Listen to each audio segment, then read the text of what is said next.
Bismillah. Assalamualaikum warahmatullahi wabarakatuh. Innal hamdalillah nahmaduhu wa nasta'inuhu wa nastaghfiruh wa na'udzu billahi min shururi anfusina wa min sayyiati a'malina may yahdihillahu fala mudilla lahu wa may yudlil fala hadiya lahu. Asyhadu an la ilaha illallah wahdahu la syarika lahu wa asyhadu anna Muhammadan abduhu wa rasuluh. Allahumma shalli ala Muhammad wa ala ali Muhammad kama shallaita ala ali Ibrahim innaka Hamidum Majid. Allahumma barik ala Muhammad wa ala ali Muhammad kama barakta ala ali Ibrahim innaka Hamidum Majid. Rabbi shrah li sadri wa yassir li amri wahlul 'uqdatam min lisani yafqahu qawli. Rabbi zidna 'ilman warzuqna fahman. Wahai Allah, tambahkan kepada kami ilmu-ilmu dan ajarkan kepada kami, fahamkan kepada kami dengan kefahaman-kefahaman. Allahumma faqihna fid din wa 'allimna ta'wil. Wahai Allah, fahamkan kami dengan pemahaman yang mendalam dalam urusan agama kami dan ajarkan kepada kami makna ayat-ayat Al-Quran dalam Al-Quran maupun dalam As-Sunnah. Alhamdulillah, segala puji bagi Allah. Dengan rahmatnya tuan-tuan dapat sama-sama lagi kita bertemu. Saya ingat kali ketiga saya tiba di tempat tuan-tuan. Saya hormati buat pengerusi surau dan staf kepimpinan, tuan-tuan hadirin hadirat yang saya muliakan sekalian.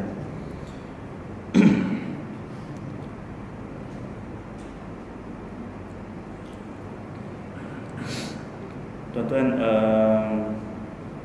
hari ini dah tiba di akhir-akhir bulan Zulkaidah,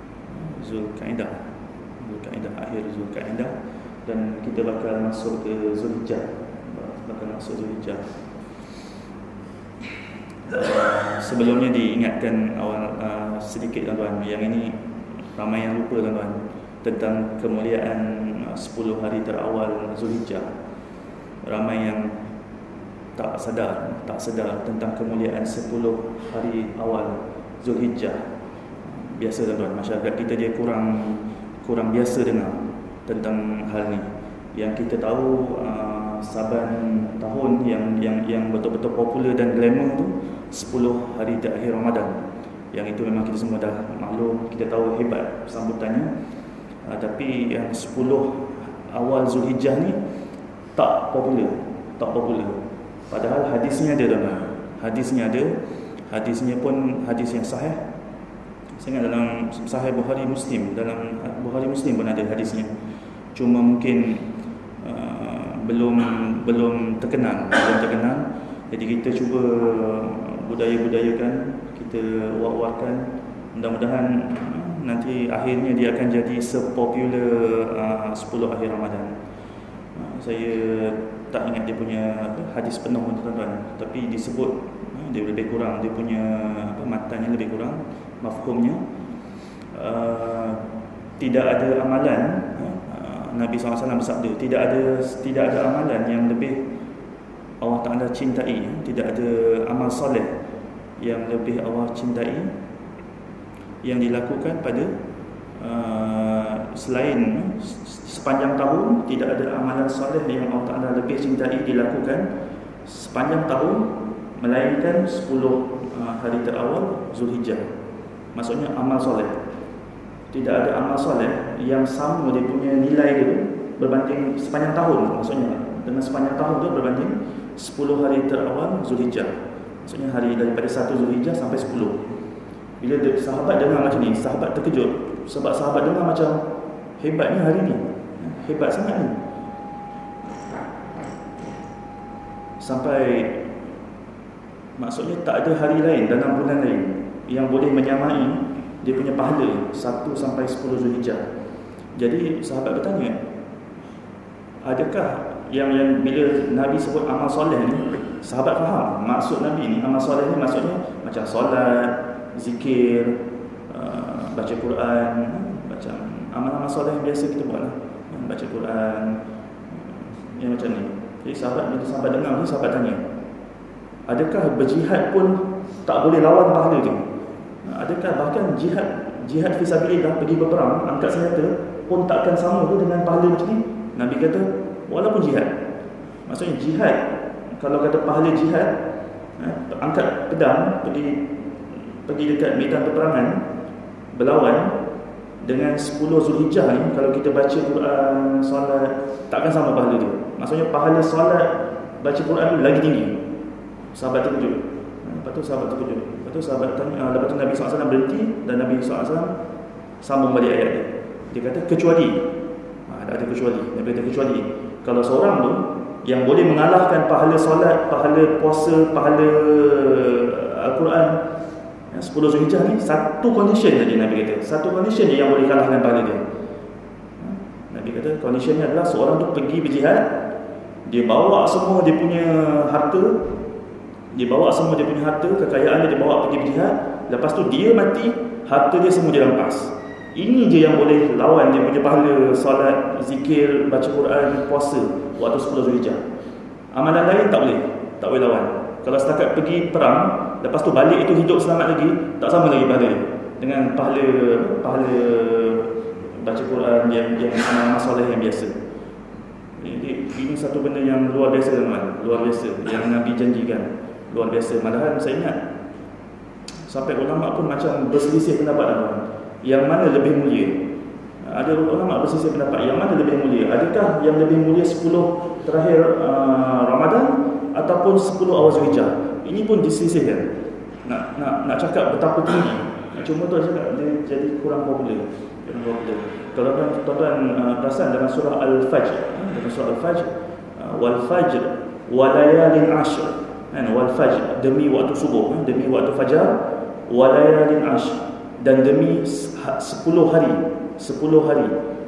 dan demi 10 hari itu, kalau buka dalam tafsir Ibnu Katsir, itu ulama-ulama tafsir ada yang kata 10 hari ini merujuk pada 10 hari Zulhijjah.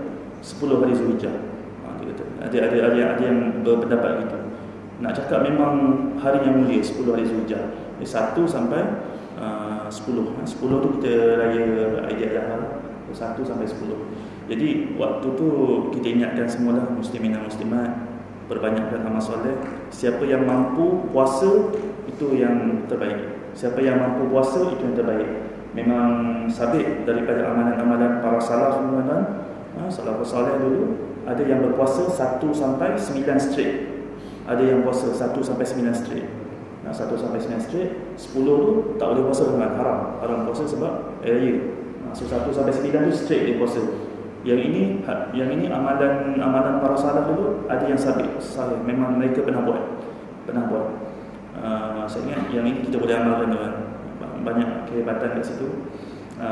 Tambah lagi kalau kata dapat waktu tu banyak baca Quran, banyak waktu tu qiyamul lail, alhamdulillah banyak kebaikan dalam kat situ. Kita nak buat amalan ni kadang-kadang, tuan-tuan, zaman-zaman kita ni banyak kurang, banyak godaan. Nak buat tu banyak je dia punya halangan. Jadi bila time Allah Ta'ala nak bagi bonus macam ni, tuan-tuan, buat sikit jadi besar amalan. Waktu ni kita kena rebut, teman. Kalau nak harap waktu lain, kita pun bukannya kuat sangat, teman. Macam-macam dugaan zaman ni. Jadi sempena nak masuk Zulhijjah ni, tuan-tuan, saya nak bawa sikit kuliah berkait dengan ibadah korban. Mudah-mudahan ada rasa feel, tuan-tuan, kita nak sambut hari raya korban ni. Walaupun sebelum ni kita sambut hari kebangsaan dulu, tapi lepas tu kita sambut raya korban. Tuan-tuan, kita cerita sikit hari ni apa yang maklumat yang terbaru yang kita dapat, hikmah di sebalik sembelihan korban. Cumanya dalam bidang kepakaran saya, tuan-tuan, saya tak nak sentuh lah bidang yang luas sangat. Cuma saya spesifik bidang kepakaran saya ni lebih kepada bidang sains dan perubatan. Tapi saya ambil untuk hari ini lebih kepada bidang sains. Kita tengok hikmah sembelihan ni daripada sudut sains. Apa sebenarnya rahsia? Kenapa Allah Ta'ala syariatkan kita teknik sembelihan tu, tuan-tuan? Teknik sembelihan tu. Kenapa mesti gunakan pisau? Kenapa mesti gunakan pisau? Tak boleh gunakan cara lain? Cara yang macam mana orang barat gunakan sekarang, dia gunakan gas, dia gunakan rajatan elektrik. Ada beza ke guna pisau? Satulah yang pertama kita cek. Yang kedua kita cek, kenapa Allah Ta'ala syariatkan binatang yang korban ni, kenapa mesti dalam keadaan sadar? Maksudnya dia betul-betul sedar. Maksudnya dia bukan kata sebelum tu kita bius dulu, sebelum tu kita mabukkan dia, ataupun kita separuh sedarkan dia. Adakah cara dan keadaan sedar ni yang terbaik? Sebab tuan-tuan, dekat barat sana mereka mengkritik penyembelihan kita ni, orang Islam. Mereka mengkritik penyembelihan kita, orang Islam. Katanya sembelihan orang Islam ni adalah tidak berberi kemanusiaan, kata mereka. Dan kata mereka kejam kepada haiwan. Sebab dia kata haiwan dalam keadaan sedar, dia akan rasa sakit. Jadi dia kata cara ni cara yang kejam. Kenapa tidak diberi bius dulu ataupun dipengsankan binatang ni baru disembelih? So kita akan tengok adakah benar dakwaan mereka ni. Kita akan tengok kat sini nanti. Lepas tu nanti saya akan cerita sikit, tuan-tuan, tentang sedikit kita cuba tengok dalam sains. Ada tak sains dapat menjelaskan kenapa ada setengah haiwan Allah Ta'ala haramkan kita makan? Macam khinzir, binatang berkuku, binatang bertaring. Ada tak sains dapat jelaskan sikit, dapat hint apa rahsia di sebalik pengharaman? Ada orang pernah cakap dengan saya, tuan-tuan, dia kata, kenapa kita sibuk sangat nak cari apa reason di sebalik sains? Kenapa kita sibuk nak cari reason di sebalik sains? Dia kata kita patutnya jadi macam para sahabat, sami'na wa ata'na. Dengar, jangan tanya, buat je. Tak payah nak fikir-fikir. Ada orang cakap dengan saya macam tu. Dia kata, kenapa nak sibuk-sibuk nak fikir pasal sains? Tuan-tuan, betul, memang betul, para sahabat Nabi radhiyallahu anhum, mereka memang tidak banyak tanya. Walau macam mana pun, tuan-tuan, bila zaman berjalan, pengetahuan sains ni dia semakin mendalam dan jadi semakin bertambah. Bila pengetahuan sains semakin bertambah, tuan, manusia ni dia nak cari reason. Dia akan nak nampak logik. Manusia dia pasti dia nak nampak logik. Kalau satu benda tu dia tak nampak logik, dia rasa macam dia susah, dia nak terima, dia nak dapat logik. Dan satu benda, tuan-tuan, kita tahu Allah Ta'ala ni sifat dia ni Al-Hakim ni, Allah Ta'ala ni dia ada sifat Maha Hikmah. Bila Maha Hikmah ni, apabila Allah Ta'ala syariatkan satu benda, tuan, dalamnya terkandung banyak rahsia. Memang ada rahsia. Dia tak mungkin tak ada rahsia. Dia penuh dengan syarat dengan rahsia. Cumanya Allah Ta'ala kadang-kadang Allah Ta'ala dia tak nyatakan dengan jelas. Dia sembunyikan. Manusia yang ada orang yang beri akal ni, mereka yang akan cuba cari apa rahsia. Cumanya kadang-kadang ada orang jadi macam mual bila dikemukakan rahsia-rahsia ni, sebab mereka nampak kadang-kadang ada lah golongan dekat luar sana yang cuba mengenengahkan bukti-bukti ni, tapi kadang-kadang bukti-bukti yang palsu, teman. Yang pertama palsu. Kadang-kadang rahsia-rahsia yang ditunjukkan tu rahsia yang macam tak masuk akal. Jadi macam bila orang cakap, rahsia, kadang-kadang ni saya nak kritik, tapi saya cakap kadang-kadang ada orang cakap rahsia kita solat, kenapa kita rukuk? Sebab rukuk, dia kata pergerakan rukuk ni adalah, dia kata gini, bila sujud gini. Jadi kadang-kadang bila penjelasan tu tidak kuat, kita nampak macam orang main-main, kan? Macam main-main. Bila main-main tu lalas, kita pun rasa macam, kalau awak tak tahu betul-betul awak baik, jangan cakap.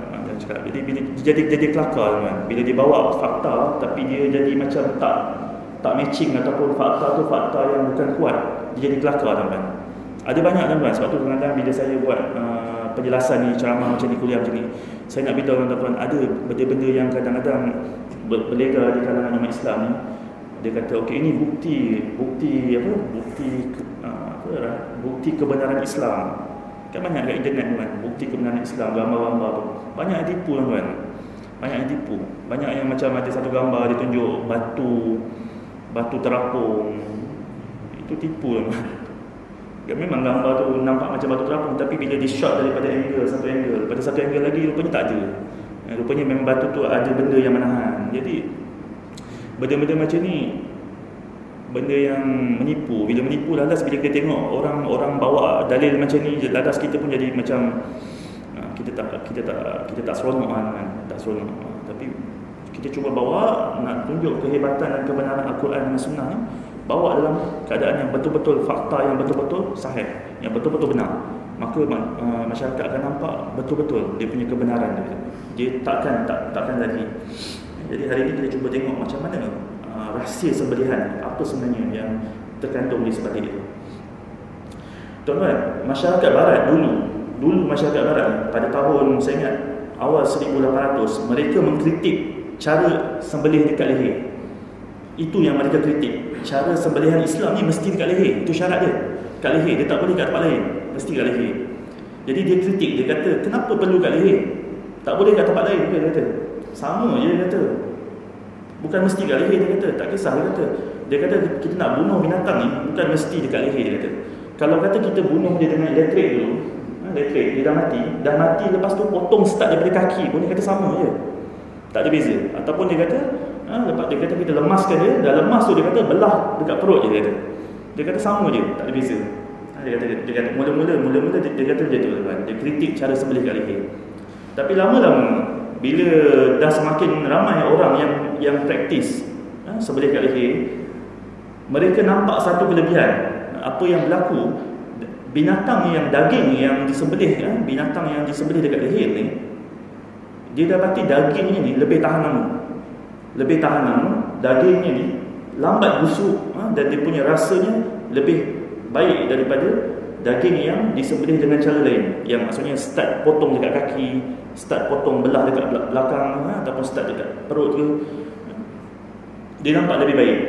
Jadi dia pun berfikir, apa sebenarnya yang bezakan dia? Apa bezakan dia? Bila dikaji-kaji, dia orang dapat tahu satu benda. Dan bila kajian-kajian dibuat, dia dapat tahu satu perkara adalah sebenarnya bila disembelih kat leher, dia kata darah yang keluar lagi banyak, darah yang terpancuk lebih banyak, darah yang keluar. Jadi dia kata disebabkan darah yang keluar banyak, maka darah yang tertinggal dalam tubuh badan tu tinggal sedikit. Yang darah yang tertinggal dalam daging tu tinggal sedikit. Bila darah yang tertinggal dalam daging tinggal sedikit, maka bila dah dibelah ataupun disimpan dalam peti sejuk, darah yang tertinggal tu, dia yang akan merosakkan daging, tuan-tuan. Bahan dalam tu yang akan merosakkan daging, yang akan menukar dia punya bau, menukar dia punya rasa, dan yang akan menumbuhkan bakteria daripada darah tu. Darah tu yang punca bakteria tumbuh. Jadi dia kata kalau lagi banyak darah yang tertinggal, lagi cepat bakteria tumbuh, lagi cepat daging tu rosak. Maka bila disembelih dekat leher, darah yang keluar, darah yang tinggal dalam otot, dalam daging tinggal sedikit, maka bakteria yang tumbuh pun perlahan. Jadi lepas tu dia punya rosak pun perlahan. Lalas mereka terpaksa akui. Bila semua macam ini, semua orang cakap bagus, akhirnya pengilang-pengilang pun cakap kami nak sembelih kat leher. Kami nak sembelih kat leher sebab untung daging tu bila kami hantar dia lambat rosak. Mereka akui akhirnya. Mereka akui sembelih dekat leher yang paling bagus. Mereka akui sebabnya daging tu tahan lebih lama. Okey, lepas tu settle benda tu. Masuk tahun 1900, lebih kurang 1900, isu baru timbul. Tadi mula-mula dia pertikaikan sembelih kat leher. Akhirnya dia dah akui, okey, kat leher kami terima, bagus. Kami tak ada tentang sembelih kat leher. Tapi ada satu benda pula kami tak puas hati. Kami kata, orang-orang barat kata, kami tak puas hati adalah cara sembelihan kamu, binatang ni dalam keadaan sadar, dia kata ini kejam. Ini kejam dia. Ini satu bentuk kekejaman dan tidak berperi kemanusiaan. Kami cadangkan, dia kata, cara yang lebih lembut ataupun lebih belas ihsan kepada binatang. Kita bius dulu, dia kata. Bius dulu. Kita jadikan binatang ni separuh sedar ataupun tidak sedar. Tidak sedar, tapi jangan mati dulu. Tidak sedar. Lepas tu dia kata, baru sembelih kat leher. Dia kata cara ini yang paling baik, mereka sebut. Dan sampai hari ni tuan-tuan, sampai hari ni benda ni masih dipegang dan propaganda ni masih dibawa. Buktinya tuan-tuan, sampai hari ni banyak negara-negara di Eropah yang tidak membenarkan sembelihan tanpa bius. Banyak. Antaranya yang saya sebut, kalau negara yang bukan Eropah lah, satu yang paling ni, yang wajib dibius dulu, Amerika Syarikat wajib bius. Tak boleh sembelih dalam keadaan binatang sedar. Tak boleh. Walaupun tujuan apa, walaupun kita kata kita Muslim, tak boleh. Syarat dia kata bius dulu. Sebab dia kata ini cara yang lebih ihsan pada binatang. Amerika Syarikat. Dekat Sweden wajib bius. Walaupun dengan alasan agama tak boleh, mesti bius. Dekat mana, Finland wajib bius. Norway wajib bius. UK alhamdulillah tuan-tuan, UK sekarang dah benarkan. Dia dah benarkan boleh sembelih tanpa bius dekat UK. Banyak. Jadi isu ni sampai hari ni masih dibawa sampai hari ni. Jadi benarkah dakwaan mereka sembelihan tanpa dengan bius ni lebih belas kasihan ataupun lebih mengurangkan kesakitan pada binatang, lebih kurang stres pada binatang? Satu perkara yang kita kena faham tuan-tuan, dalam Islam ulama' mengeluarkan fatwa sama ada bius ataupun tak bius. Sebenarnya sebelum tu saya terangkan tuan-tuan tu, perkataan bius ni sebenarnya kurang tepat sebenarnya. Perkataan bius kurang tepat. Sebab bius ni sebenarnya kita injek. Maksud bius ni biasanya kita injek sesuatu ubat untuk kita bagi dia rasa tidak sakit ataupun rasa kebas. Itu bius. Tapi sebenarnya yang dibuat pada binatang ni bukan betul-betul proses tu yang dibuat. Dia sebenarnya istilahnya stunning. Saya tak tahu istilah bahasa Melayunya pun. Mungkin renjatan. Stunning tu kalau saya faham istilah terjemahan bahasa Melayu, renjatan. Tapi nak cakap renjatan sepenuhnya pun tak betul juga. Sebab ada juga stunning yang pakai gas. Kalau pakai gas, namanya bukan renjatan. So saya pun tak tahu nak terjemahkan apa stunning bahasa Melayu. Cuma saya katakan, saya sebut bius lah, orang senang faham lah bius. Cuma saya sebut cara-cara stunning ni yang diorang amalkan. Nombor satu, diorang gunakan elektrik. Bila elektrik ni, ada beberapa tempat yang diorang akan tembak. Yang pertama, dia boleh tembak dekat bahagian otak, direct dekat kepala. So bila dia tembak dekat sini, katakanlah lembu, dia tembak dekat sini, so lembu tu akan mengalami macam tidak separuh sedar atau tidak sedar. Kalau yang teruk sikit, kadang-kadang dia sampai jadi macam sawan. Jadi macam lembu tu dia jadi sawan. Pada mereka tu, dia kata bila dah sawan itu, dia dah dalam keadaan tidak sedar. So dia kata waktu tu dah kurang sakit. Itu satu. Kadang-kadang dia cocok, dia tembak kat sini, elektrik. Ada yang kadang-kadang dia tembak elektrik direct pada bahagian jantung. Bila jantung ditembak dengan elektrik tu, dia jadi macam kita kena heart attack itulah. Mungkin degupan jantung tu dia kacau sekejap. Dia cuba nak dalam masa nak berhenti gitu. So dia jadi macam tidak sedar sebenarnya. Teknik tu pun ada juga dipakai. Ada yang teknik dia letak macam kolam air, dilalukan elektrik tu. Nanti ayam tu dia nak, tapi dia punya elektrik dia jangan kuat sangat. Kalau kuat sangat dia mati terus. So dia kata dia kena adalah voltage dia. So masukkan, bila ayam tu dah mamai kata baru sembelih. Ada juga yang pakai gas. Masukkan dalam satu bilik, dilalukan gas. Adalah ramuan dia lah, berapa karbon dioksida berapa persen, oksigen berapa persen, gas nitrogen berapa persen. So dia jadi mamai tu. Lepas tu kita baru sembelih. So dia kata ini kaedah stunning, dia kata lebih belas kasihan. Jadi yang ni saya panggil bius lah ni. Okay?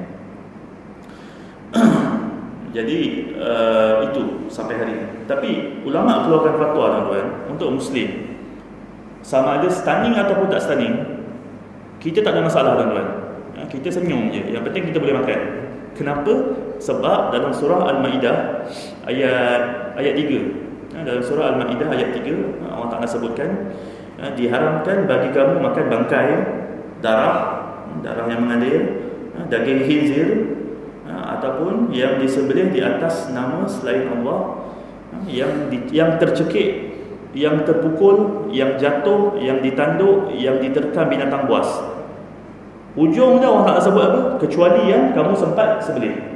Kecuali yang kamu sempat sebelih. Maksudnya ulama cakap, jadi apa pun kat binatang ni, terjatuh ke, terlanggar ke, terhimpit ke, ditanduk ke, diterkam ke, Allah Ta'ala kata asalkan dia jangan mati dulu. Dia jangan mati. Kalau kamu sempat sembelih, Allah Ta'ala kata halal. Itu je syarat dia dalam surah Al-Ma'idah.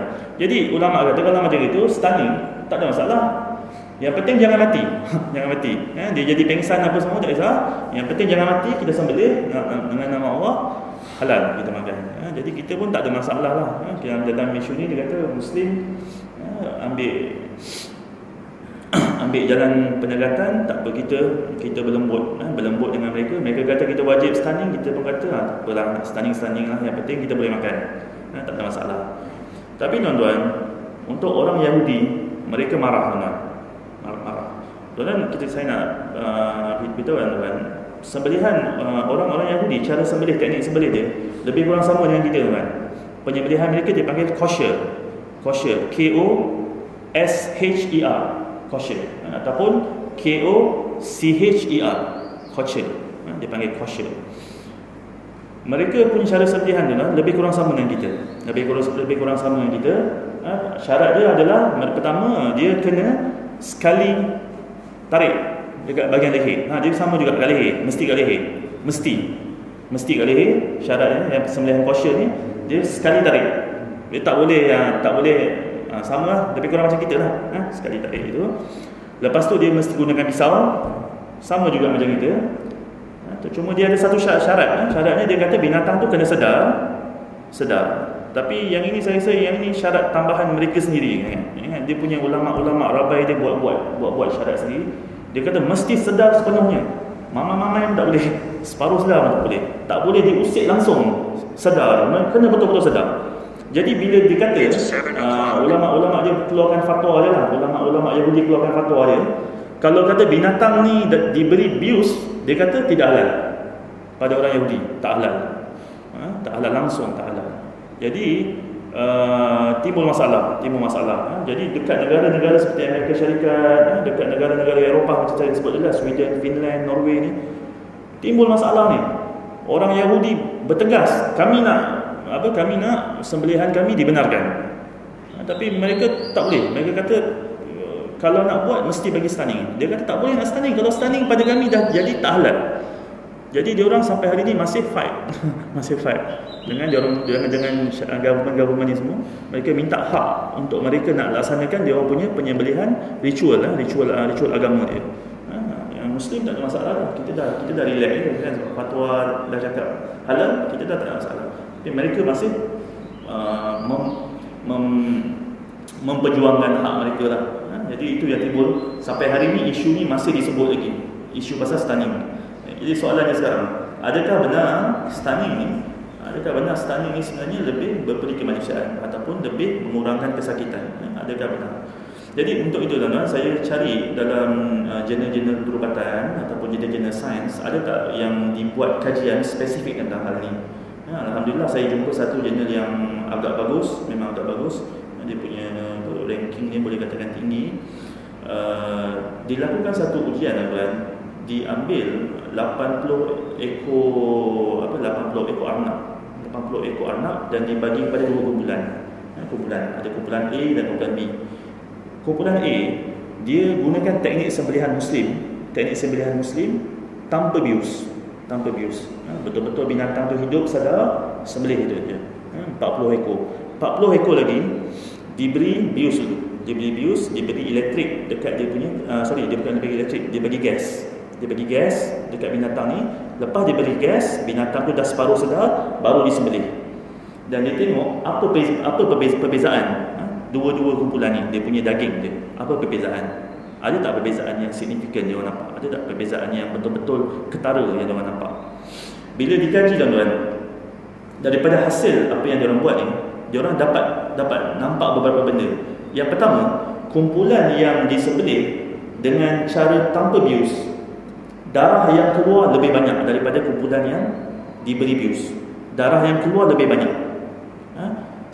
Dia 2 kali ganda lagi banyak. Kalau kata grup yang ni, darah yang keluar tu bila dikumpul tu katalah 50 ml darah sebenarnya ni anak dia sikit 50 ml.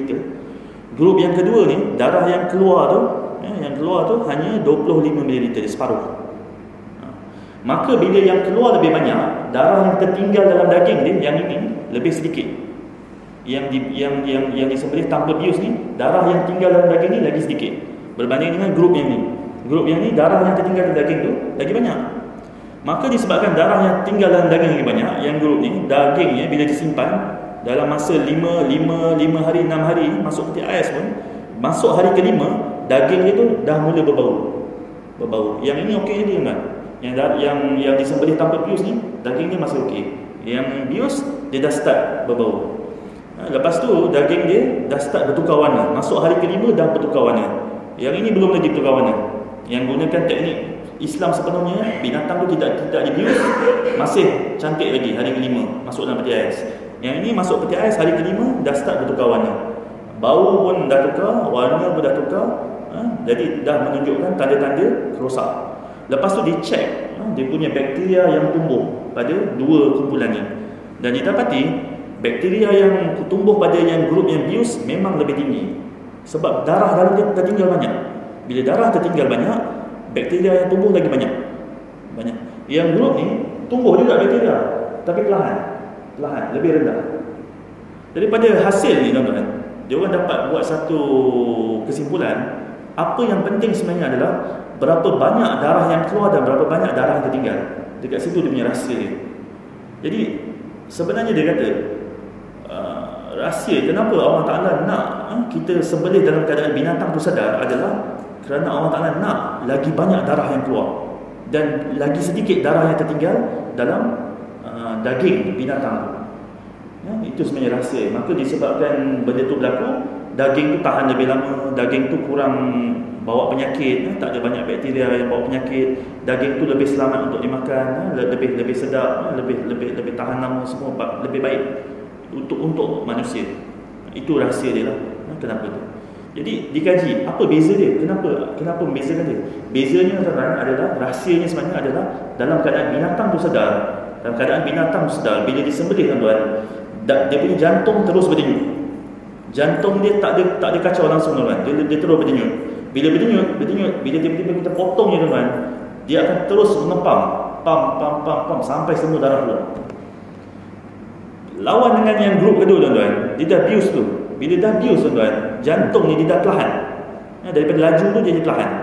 Bila perlahan, bila dah makin perlahan, bila dipotong, darah tu tak mancuk tuan-tuan. Darah tu meleleh. Bila darah meleleh, jantung pun dah perlahan.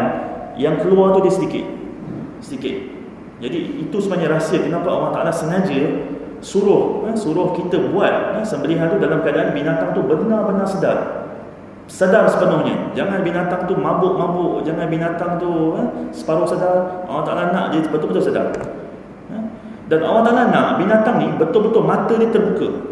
Tak ada tuan-tuan, kalau tuan-tuan cari, tak ada satu sunnah Nabi suruh tutup mata, tak ada. Cari hadis, tak ada. Saya tengok hadis-hadis, kan ada kan cara maksud dia sunnah-sunnah kita lakukan pada binatang, baringkan dengan perlahan, jangan heret dia, angkat dia, jangan tajamkan atas depan binatang, jangan tunjuk pisau depan binatang, jangan sembelih depan binatang lain, kan ada dia punya sunnah-sunnah. Saya cek, tak ada satu sunnah pun yang Nabi cakap tutup matanya, tak ada. Maksudnya disuruh binatang ni betul-betul buka mata dan dia sedar apa yang orang tengah nak buat kat dia. Apa rahsia dia tuan-tuan? Kita cakap ini macam orang barat kata ni kejam lah. Dia kata kamu buat dalam keadaan dia sedar kan, bahaya, kesian kat dia lah. Kalau betul tutup mata dia, biar dia tak tahu tiba-tiba potong kan. Tak tuan-tuan, Allah Ta'ala nak kita buat macam itu. Sebab Nabi buat gitu. Nabi tak pernah arahkan tutup mata. Kenapa? Bila dia sedar tuan-tuan, bila dia sedar, dia cemas jantung dia laju tuan. Laju. Bila laju, potong, dia cepat, dia terus tolak darah keluar.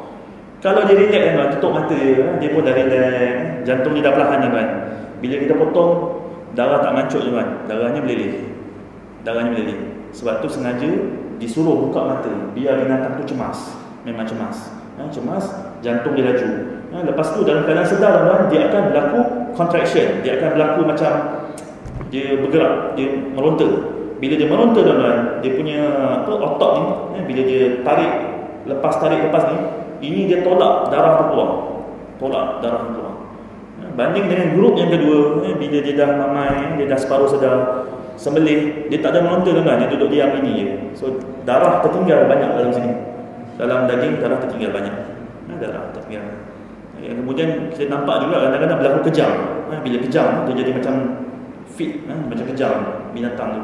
So kejang tu pun dia tolak juga darah keluar daripada dia punya luka. Jadi ini antara rahsia kenapa sebenarnya Allah Ta'ala nak syariat dilakukan sembelihan di dalam keadaan binatang benar-benar sedap. Ini sebenarnya dia punya rahsia, teman. Sebab Allah Ta'ala nak daging yang dapat kita makan tu manfaat untuk manusia. Dan orang barat ini musibah juga, teman. Ini kerana mereka tak ada petunjuk yang jelas. Maka mereka kata, kalau tuan-tuan baca kat internet, tuan-tuan akan baca lah, dia kata binatang juga ada hak untuk hidup. Dia seru orang ni semua supaya jadi vegetarian, kan? Jangan makan daging. Tuan-tuan baca alasan dia apa? Alasan dia sebab dia kata semua makhluk ni ada hak untuk hidup. Kenapa kita nak makan, nak bunuh, saling membunuh? Ini keliru, tuan-tuan. Ini kata-kata manusia tanpa hidayah, tanpa petunjuk daripada pencipta. Sedangkan pencipta alam ni sendiri sebut dalam Quran, pencipta semua ni sebut, Allah Ta'ala kata Allah Ta'ala jadikan atas muka bumi ni semua untuk manusia. Semua untuk manusia. Pokok untuk manusia, tanah untuk manusia, semua, binatang untuk manusia, semuanya untuk manusia. Cuma Allah Ta'ala ada yang Allah Ta'ala halalkan, ada yang Allah Ta'ala haramkan. Tapi semuanya untuk manusia. So, bila kita faham macam ni, kita akan kata memang betul binatang tu dicipta untuk kita. Untuk kita dapat manfaat. So tak ada timbul mereka pun ada hak untuk hidup, tak ada. Memang dia tu dicipta untuk manusia makan. Dan daripada itu manusia dapat zat akhirnya manusia boleh hidup dengan sihat. Kalau kata orang yang vegetarian, tuan, dia orang akan mengalami beberapa masalah. Antaranya masalah yang diorang akan alami, diorang akan kekurangan vitamin K. Vitamin K ni dia ada dekat dalam daging. Vitamin K ni untuk pembekuan darah. Dia orang tak ada. Orang yang vegetarian dia terpaksa makan suplemen sepanjang hayat untuk vitamin K. Sebab dia tak dapat daripada daging. Vitamin K daripada daging. Dia terpaksa iron. Iron ni apa? Zat besi. Zat besi ni dapat daripada darah, teman. Iron ni dapat daripada adalah daripada tumbuhan ada juga zat besi, tapi dia rendah, dia punya level dia rendah. Dia tak dapat, so dia terpaksa makan vitamin sepanjang hayat.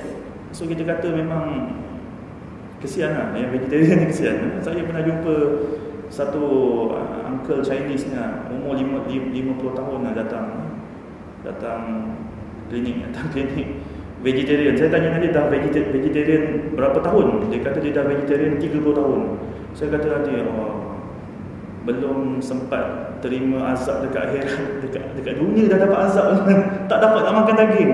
Saya kata kesian lah, kan? Dekat akhirat azab lagi lah, kan? Lagi lah, teruk lagi azab. Tapi tak sampai ke akhirat lagi azab, kat dunia lagi dah dapat azab, tak boleh makan daging. Kesian lah, daging ni nikmat lah dapat makan, nak nikmat, subhanallah. Kat dunia lagi dia tak makan daging. Memang kesian lah, tapi nak buat macam mana kan, dah dia punya pahaman macam tu kan, memang kita kesian tengok.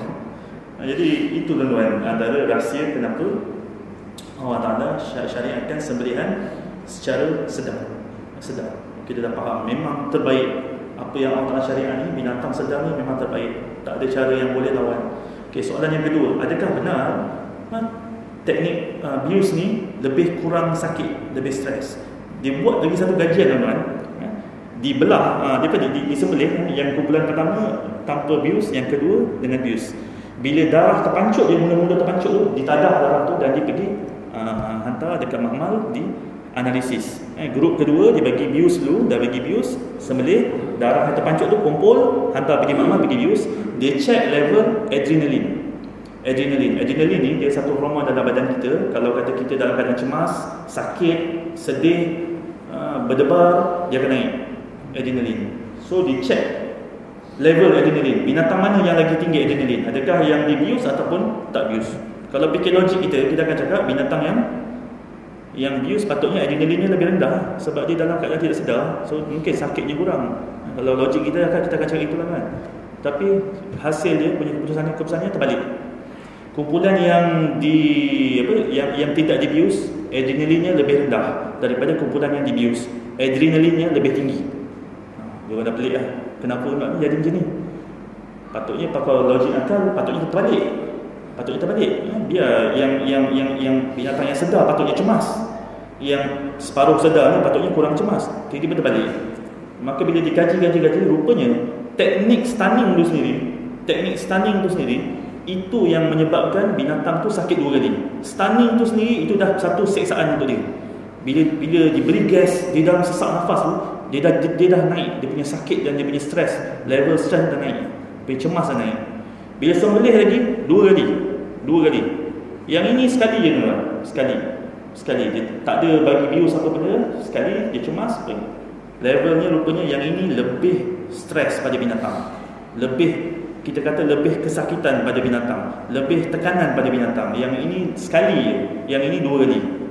Jadi akhirnya sekarang pun dia dah mula persoalkan teknik stunning. Dia kata betul kalau kata stunning ni belas kasihan. Kita orang check, stunning ni sendiri pun satu bentuk penyiksaan pada binatang. Itu dia punya rahsia di sebalik tu. Jadi akhirnya kita nampak kat sini tuan-tuan, subhanallah, memang betul-betul syariat Allah Ta'ala tu di luar kemampuan akal manusia. Akal manusia nampak daripada luar je. Kita nampak macam seolah-olah binatang ni lebih relax, lebih rehat, tak ada kesakitan. Rupanya yang Allah Ta'ala tentukan tu, itu yang terbaik. Walaupun dari mata kita nampak macam binatang ni mata terbuka, dia tahu apa orang nak buat semua, tiba-tiba potong macam tu saja. Tapi lepas tu teknik yang kita buat adalah dia sangat pantas. Dia putus ada 4 saluran yang besar yang putus. Dia punya trakea kat depan. Trakea ni dia sebut halkum trakea, iaitu saluran udara. Untuk belakang tu esophagus tu marih tu urat makanan kat belakang trakea. Yang depannya udara, belakang tu. Lepas tu dekat 2 kiri kanan ni, 2 ni dia ada arteri, dipanggil carotid artery yang besar. Yang itu direct dia bersambung dengan jantung. Sebab tu kalau potong ni, jantung pump dia memang terpancut. Kat sini carotid artery 2 yang besar. Lepas tu ada 2 vena kat sini besar kan, dia panggil jugular vein, 2 yang besar kat sini. So bila dia sembelih, 4 ni mesti putus. Bila putus kan, memang mati tu dalam keadaan yang cepat. Dalam satu saat potong, binatang tu memang dah mati sebenarnya. Yang tinggal kita nampak dia meronta-ronta tu sebenarnya, yang itu kadang-kadang yang itu bukan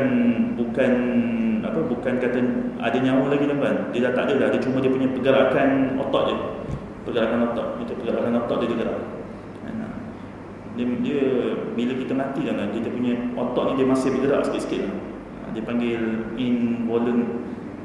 involuntary movement. Dia punya pergerakan yang tidak boleh terkawal. Itu yang ada orang kata kadang-kadang mayat hidup balik. Mayat hidup balik tak ada kan. Dia bila dah mati tu, kadang-kadang dia masa tu boleh bergerak. Dia bergerak tu dia spontan. Yang itu bukan sebab bukan sebab ada roh dah tak ada dah. Roh dah keluar. Tapi pergerakan dia tu. Jadi itu satu yang kita faham tentang sembelihan korban. Surau ni berapa ekor tahun ni? Ada tak? 5 ekor lembu kan? InsyaAllah banyak ramai juga. Banyak juga tu. Yang kambing tak ada kan? Kambing ada tak? Okay, kambing. Okey kan? Part kedua, saya masuk sikit part kedua. Apa sebenarnya, ada tak sains boleh menjelaskan sikit? Ada tak apa yang setakat pengetahuan hari ni, ada tak sains boleh menjelaskan apa sebenarnya rahsia? Ada setengah binatang ni Allah Ta'ala haramkan, ada setengah binatang ni Allah Ta'ala halalkan. Okey? Macam tu saya kata lah, kalau ada separuh pihak dia akan cakap jangan tanya banyak-banyak.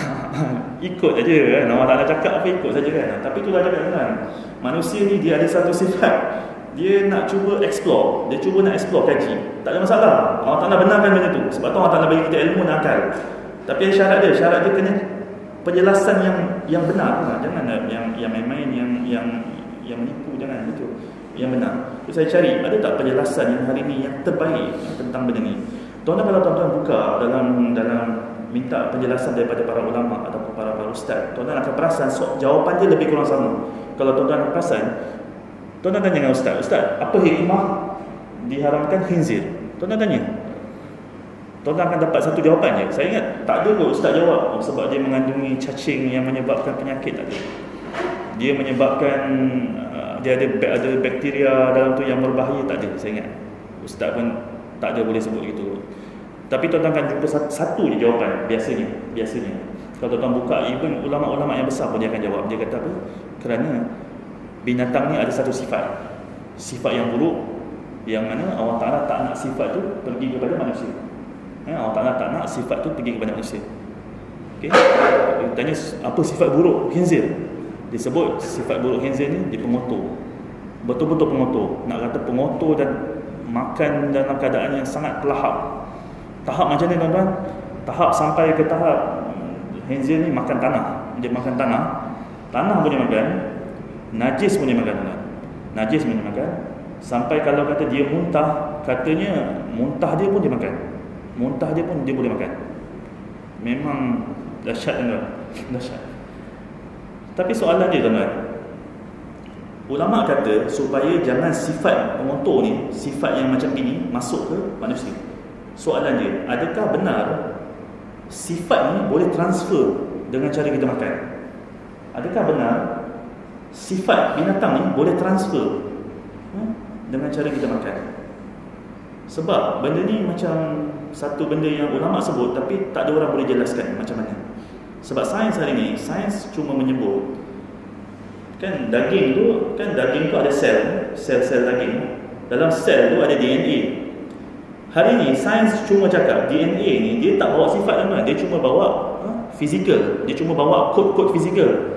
Rambut lurus ke tak lurus, rambut warna apa, rambut lurus ke kerinting, mata warna apa, biru ke hijau ke coklat ke, kulit ni kan, ini kulit warna apa, kuning langsat ke, putih ke, cerah ke, gelap ke, tinggi ke, kurus ke orangnya, muka Jawa ke, muka Bugis ke, dia itu je tuan. Sains cakap DNA ni cuma bawa sifat macam ni. So kita kata macam mana sifat binatang boleh masuk? Betul ke sel ni ada bawa sifat? Betul ke sel ni ada bawa benda-benda macam tu, personality? Betul ke? Sebab sebelum ni tidak dijelaskan itu. So kalau betul macam mana?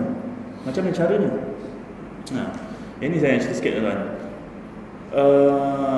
Tapi akhir-akhir ni benda ni dah mula dipersebut, dah mula diperkatakan, dinamakan benda ni dipanggil memory cell phenomenon ataupun fenomena memory cell. Dikatakan semua sel ni ada memori. Semua sel ada memori. Yang ini yang terperanjat orang nama. Sel ni tuan-tuan ada memori. Maksudnya dia ada ingatan. Semua sel ada ingatan. Sel ni semua benda sel tuan-tuan.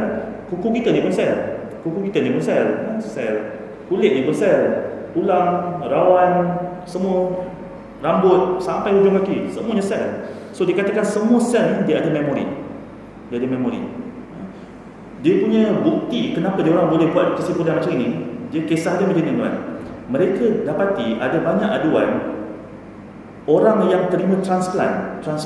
Bila dia transplant organ, dia dapati ada benda pelik berlaku.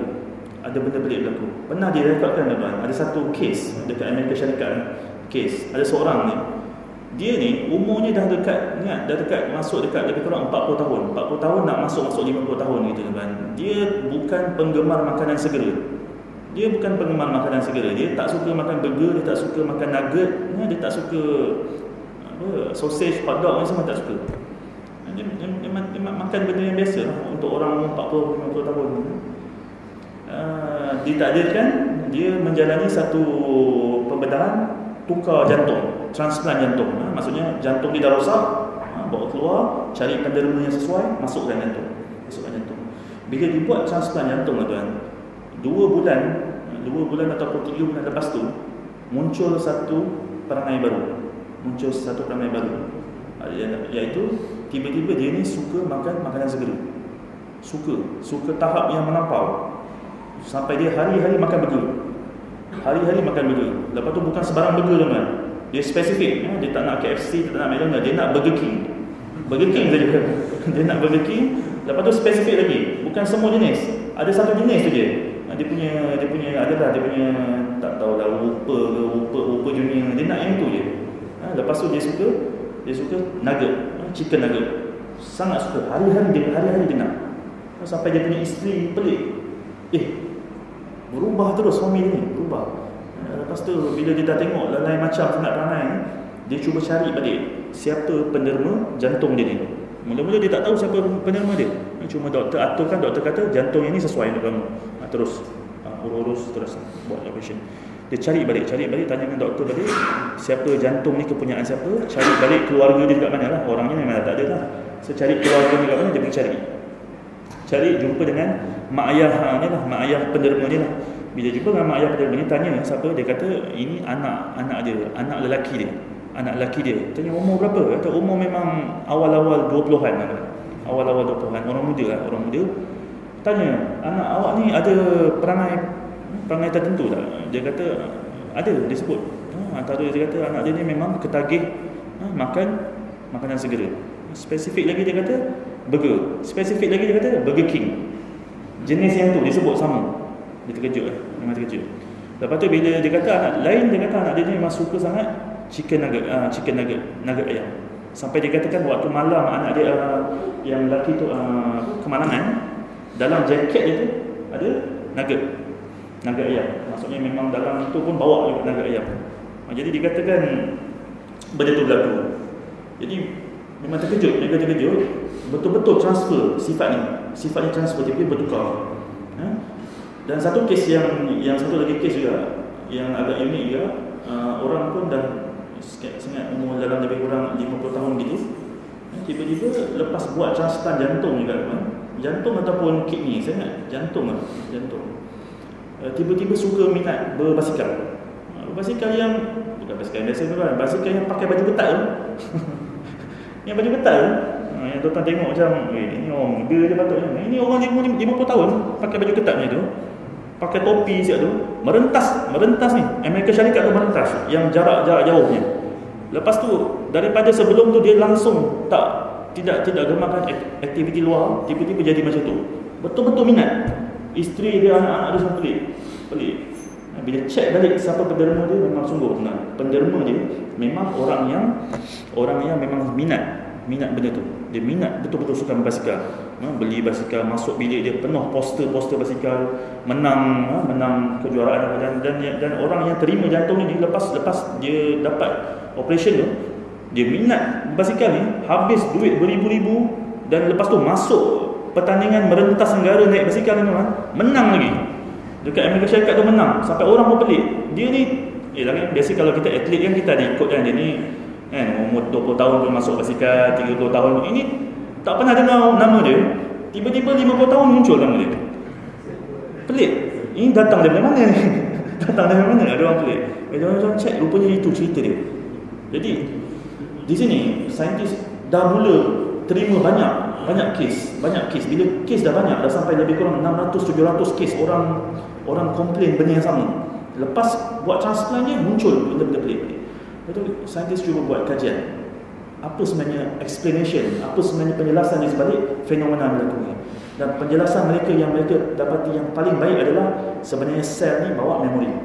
Sel ni dia bukan bawa kita punya kod genetik, kita punya tubuh badan ni je. Mata warna apa, rambut lurus ke kerinting ke, dia bukan bawa itu saja, dia ada memori. Dia akan tahu, dia akan bawa kita punya memori harian kita ni. Apa yang kita makan hari ni, apa yang kita punya pakaian hari ni, dia tahu dengan betul.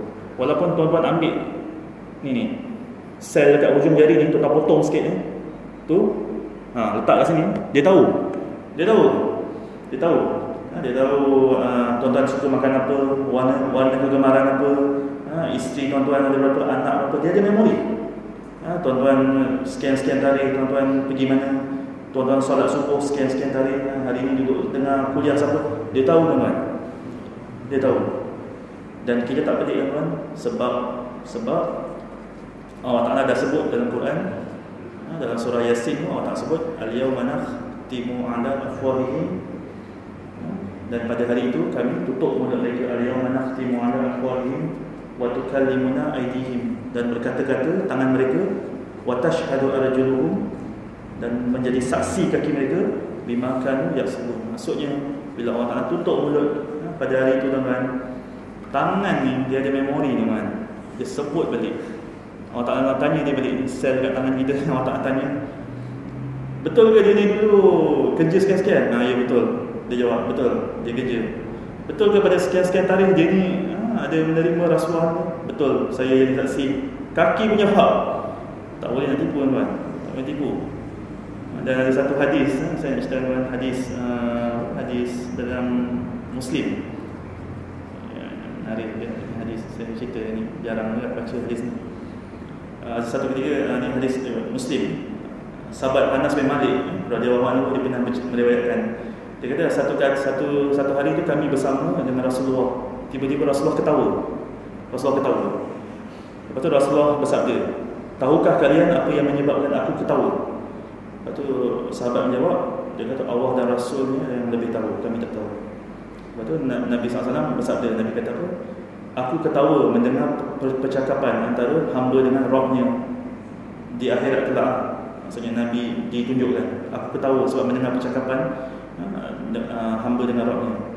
Hamba itu berkata, wahai Rabbku, bukankah engkau akan menjatuhkan hukuman kepadaku disebabkan kezalimanku? Allah Ta'ala menjawab, ya, sudah tentu. Lepas tu lalu hamba ini berkata, kalau begitu aku tak mahu memberi apa-apa persaksian. Dia kata, cukuplah, dia kata, apa yang aku dah cakap ni. Dia kata, aku tak mahu lagi cakap apa-apa, cukup apa yang aku dah cakap ni. Lepas tu Allah Ta'ala kata, dia kata, kalau begitu tak apa. Allah Ta'ala kata, cukup untuk hari ini kamu yang jadi saksi. Cukup. Dan dia kata, malaikat yang jadi saksi. Lepas tu Allah Ta'ala kunci mulut dia. Lepas tu mula dia kata, anggota-anggota dia berbicara.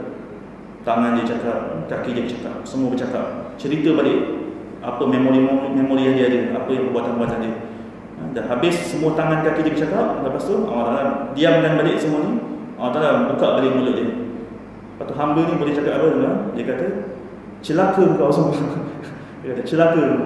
Padahal aku, dia kata, cuba nak bela, aku nak bela kamu ni, tapi tiba-tiba kamu yang khianat aku balik. Nabi sampai ketawa dengan ini. Maksudnya benda ni benda yang real. Benda yang real. Memori memang ada sel. Sel memang ada memori. Dan dia akan cerita balik. Dia tahu apa yang kita buat. Maksudnya kalau dalam keadaan gelap, kadang-kadang gelap, kita seorang-seorang dalam bilik, dalam bilik, tangan kita bergerak ke apa, dia tahu tuan-tuan. Dia tahu, dan memori itu akan kekal. Itu kekal. Yang itu yang kita takut. Dan tuan-tuan, itu yang kita nak cerita pada binatang.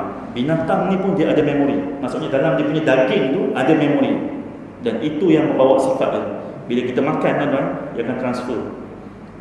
Sifat pengotornya khinzir tu, dia transfer kita tuan-tuan, kalau kata kita makan. Makan. Sebab tu antara hikmah kenapa tidak diberi kita makan khinzir. Dan tuan-tuan tahu sifat khinzir ni, dia ni tidak cemburu. Dia lawan dengan kambing. Saya pernah akikah anak saya tanya dengan yang penggembala kambing. Kita untuk pilih kambing. Dia kata, pilih dulu kambing. Kita pun pergilah tengok kandang kambing. Saya kata, yang mana jantan? Dia kata, mana ada jantan? Ni semua betina. Saya kata, kenapa tak ada jantan? Dia kata, ni semua betina. Dia kata, tak boleh letak jantan dalam ni. Saya kata, kenapa tak boleh?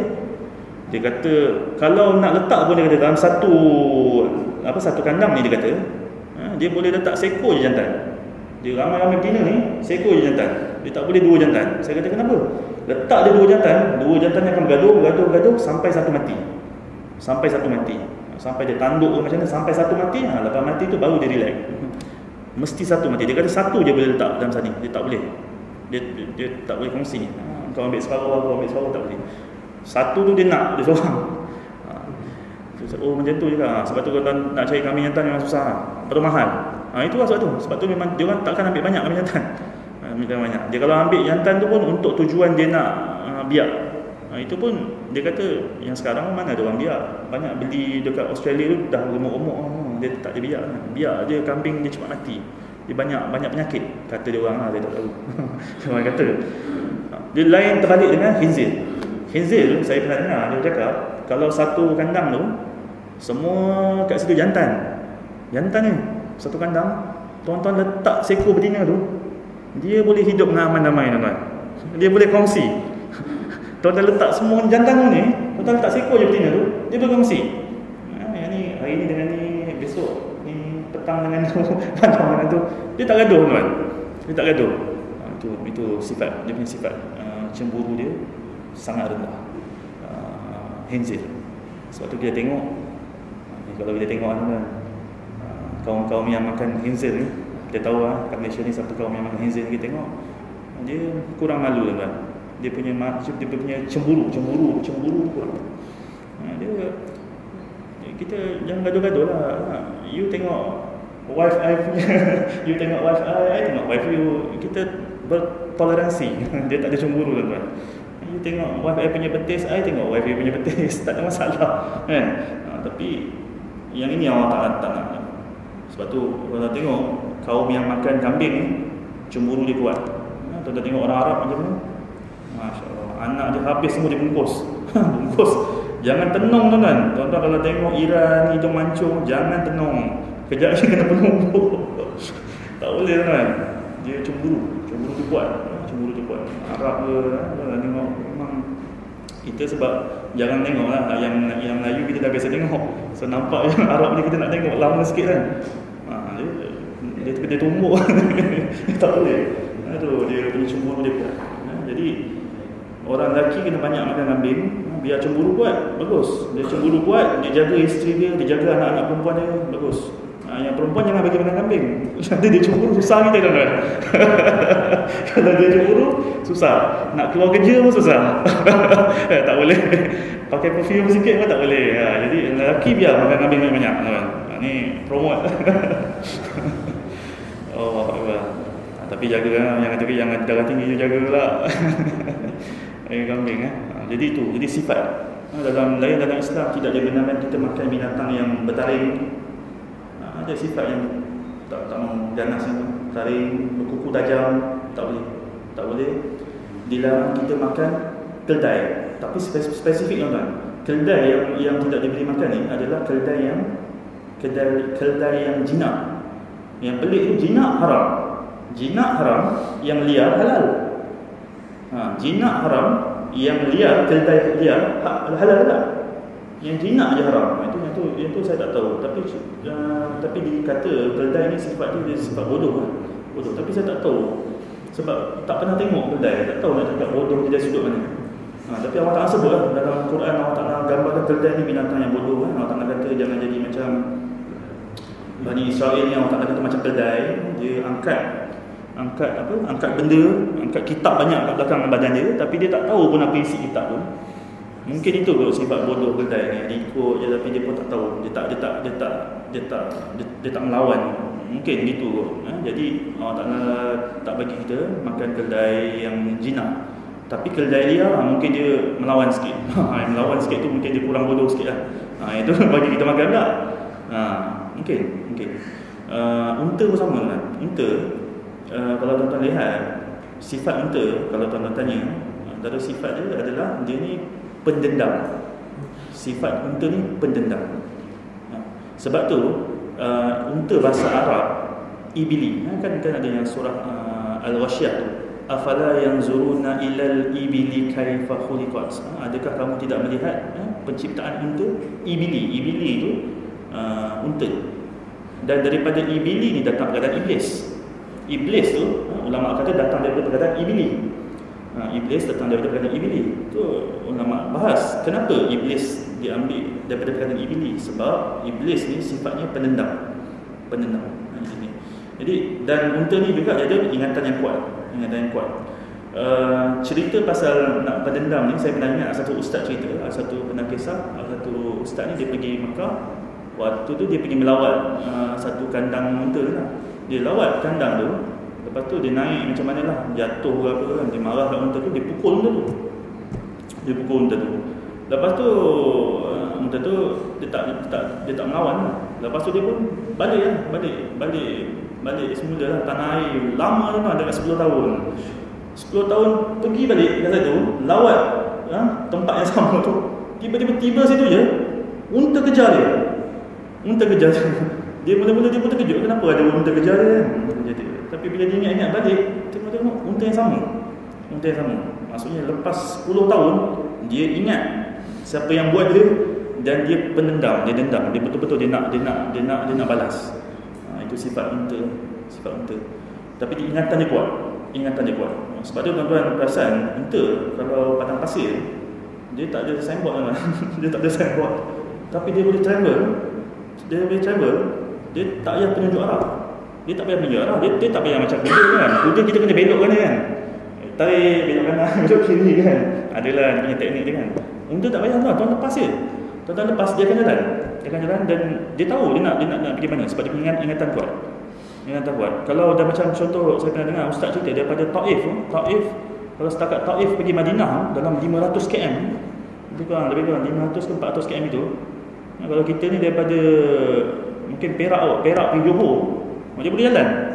Tak payah menunjuk. Dia tahu nak belok mana unta. Dia boleh sebab dia punya ingatan dia kuat. Sebab tu kalau dia tengok dalam hadis Nabi SAW, dia kalau waktu Nabi musafir, dia kalau Nabi solat malam, Nabi solat atas unta. Sebab tu Nabi hanya akan turun atas tanah ni kalau Nabi solat fardu je. Nabi akan turun tanah. Kalau contoh masuk Zuhur, Nabi akan turun, ikat unta turun, solat atas tanah. Tapi kalau solat sunat rawatib, solat malam, solat sunat, semua solat sunat Nabi akan solat atas unta. Solat atas unta, dia kan solat sambil belok-belok. Kita untuk fikir macam mana sambil naik unta nak belok kiri belok kanan. Dia tak payah rupanya. Biar je dia autopilot. Nabi suruh solat je. Ikutlah, dia nak belok kiri kanan, dia pandai lagi. Tak akan sesat. Tu unta. Ingatan dia kuat, cukup kuat. Dan Nabi SAW pernah ada sebut dalam satu hadis, Nabi kata kalau kamu jumpa dekat tengah padang pasir, tengah-tengah padang pasir, kamu jumpa kambing, tengok kiri tak ada orang, tengok kanan tak ada orang. Nabi kata kambing tu kamu ambil, kamu boleh sembelih, kamu boleh makan, ataupun kamu boleh ambil bawa balik kalau kamu jumpa tengah padang pasir. Tapi kalau kamu jumpa unta tengah padang pasir, Nabi kata apa urusan kamu dengan unta? Jangan ambil, jangan sembelih, jangan tiba-tiba kamu nak cakap hak kamu, tak payah. Unta ni pandai balik sendiri. Tengah padang pasir Nabi kata kalau jumpa, biar. Nabi kata dia pandai balik sendiri. Tapi kalau kambing dia tak boleh. So nanti daripada dia mati itu Nabi kata ambil sembelih, kan? Jadi itu dia punya cerita. Jadi mungkin sebab tu itu antara sebab. Jadi itu antara sebab kenapa bila ulama kata bila kita makan daging unta, ada separuh ulama yang kata kita punya wuduk batal. Bila kita makan daging unta, wuduk kita batal, kena ambil wuduk balik. Daging unta. Betul. Daging lain tak ada kan? Kalau daging kambing kita makan daging lembu, dia tak ada wuduk batal. Kalau dah makan kan rasa macam okey, sampai cuci mulut dulu lah. Lepas tu solat tak salah. Tapi kalau daging unta kena ambil wuduk. Ada setengah pendapat ulama kata wuduknya batal sebab hadis Nabi. Ada sahabat duduk makan daging unta. Lepas tu Nabi kata siapa yang makan daging unta pergi ambil wuduk balik. Nabi sebut itu. Jadi bila hadis ni dibincang, para ulama bincang, ada yang kata antara sebab rahsia kenapa disuruh ambil balik, kata mungkin sebab tak nak sifat pendendam unta tu masuk. Tapi orang alam yang itu saya tak tahu macam mana ambil wuduk boleh halang pula tu, orang alam kita pun tak tahu rahsia yang. Tapi ada ulama sebut itu. Kenapa jadi batal dan Nabi suruh ambil balik wuduk? Tak nak dia punya perangai unta yang pendendam tu masuk ke kita. Allah Alam, tapi tak tahu macam mana penjelasan dia pula. Itu kena tunggu kajian-kajian yang akan datang. Mungkin 10-20 tahun lagi baru tahu rahsia sebalik itu. Tapi setakat yang kita tahu hari ini, sel membawa memori, membawa ingatan. Jadi hati-hati tuan-tuan. Sebab tu dalam makan tuan-tuan, Allah Ta'ala sebut ya ayuhan nas, apa ayat ni? Allah Ta'ala sebut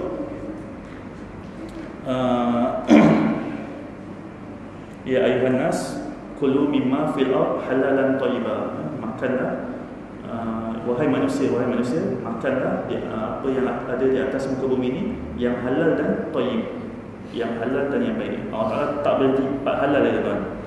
Halal, tapi Allah Taala itu cari juga yang thayyib, yang baik. Sebab maksudnya kita faham kat sini ada yang halal tapi tak thayyib. Ada yang halal, memang halal tentu, tapi tak thayyib. Tidak baik, tidak baik. Tak baik itu mungkin terjemahan dia banyak. Sebab tu mungkin kita salah satu yang penutup lah, saya ingat ada kita boleh cerita, ada satu ketika tu Nabi SAW nampak, saya ingat Sa'ad bin Abi Waqqas, Sa'ad ataupun Khalid, saya ingat Sa'ad bin Abi Waqqas ataupun Khalid Al-Walid. Dia pernah nampak Khalid Al-Walid dan Sa'ad duduk sama-sama, lepas tu dia makan dog. Bila dia hidang tu Nabi tak makan. Dog ni kan tuan-tuan kan dia macam biawak padang pasir, tapi dog ni dia tak macam biawak kita. Biawak kita dia makan bangkai, tapi dog ni tak, dia makan rumput je dia. Makan rumput kacang, dia makan kacang itu, dog. Jadi bila tengok itu, saya ingat Sa'ad ataupun Khalid tu lah, dia tengok, kenapa Nabi tak makan? Dia kata haram ke ni? Betul, Nabi kata tak, bukan haram, tapi Nabi kata aku tak biasa makan, dan dekat tempat aku orang tak biasa makan benda ni. Nabi kata orang makan lah, tapi dekat tempat aku orang tak biasa makan ni. Tapi wallahualam, mungkin itulah, mungkin tu Nabi selektif dalam makan ni. Dia akan tengok kan binatang ni sifat dia macam mana, sifatnya baik, baru dia makan. Sebab benda tu akan bentuk akhlak kita, tuan. Jadi tuan-tuan, benda tu dah kena fikir-fikir apa benda yang kita makan. Jangan main makan sebarang. Kena tengok binatang apa kita makan. Kalau tuan-tuan nak tahu sifat-sifat binatang ni, kena panggil doktor haiwan tak? Saya tahu sifat binatang. Betul, rajin-rajin tengok apa Animal Being Channel tu. Dapatlah tahu sifat-sifat binatang. Jadi ada sifat. Banyak ikan, tapi kena panggil doktor bagian ikan lah. Saya tak tahu. Ikan ada lah kot sifatnya. Ikan kembung sifat dia apa, ikan pari sifat dia apa. Dia akan efek kita punya perangai, akan efek. Itu antara yang dapat berkongsi, insya-Allah. Saya ingat cukup setakat tu, tuan-tuan. Terima kasih sekali lagi buat pihak masjid yang menjemput. Mudah-mudahan ada rezeki kita akan kongsi lagi maklumat. Kalau ada yang tahu maklumat menarik, insya-Allah yang benar daripada Allah, yang salah silap daripada kelemahan saya sendiri. Subhanakallahumma wa bihamdika asyhadu an la ilaha illa anta astaghfiruka wa atubu ilaik. Assalamualaikum warahmatullahi wabarakatuh.